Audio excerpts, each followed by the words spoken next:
Audi SQ7. Expected launch, October 2016. Expected price, Rs 1 to 1.20 crore. The Audi Q7 has been largely popular in the Indian market, and with the launch of the new generation Q7 last year, the flagship Audi SUV has managed to stay in the front of the race for large luxury SUVs.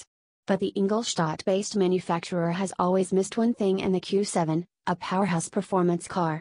Yes, they had the 500 bhp 6.0-liter V12 oil burner, but it never really appealed like the ML63 AMG or the BMW X5M. Audi now has built the SQ7 to take on the performance-packed luxury SUVs and is expected to come to India pretty soon.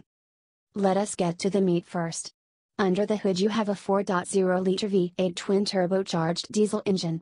Unlike its petrol competitors, Audi has demonstrated its prowess of building performance diesel engines. And it is the first production car to have an electrically driven turbocharger. Developing 435 bhp of power and 900 Nm of torque, the Audi Q7 powers past the 100 km/h mark from rest in 4.8 seconds. It is equipped with an 8-speed automatic transmission coupled up with the famed Quattro all-wheel drive. As for the aesthetics, you have the front grille with the S-badge and an aggressive front bumper with horizontal slats covering the air intakes and matrix LED headlamps. The wing mirrors will be painted in contrast and it gets 20-inch alloys as standard. The two twin exhausts in the rear will give out the sleeper for the trained eyes. Inside, the SQ7 will continue to be luxurious. The upholstery will be done in fancy leather and all creature comforts will be on offer if not standard already.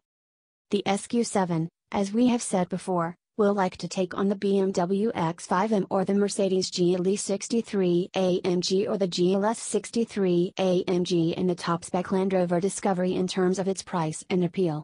The SQ7 will certainly tip the scale onward of a crore rupees if not by much.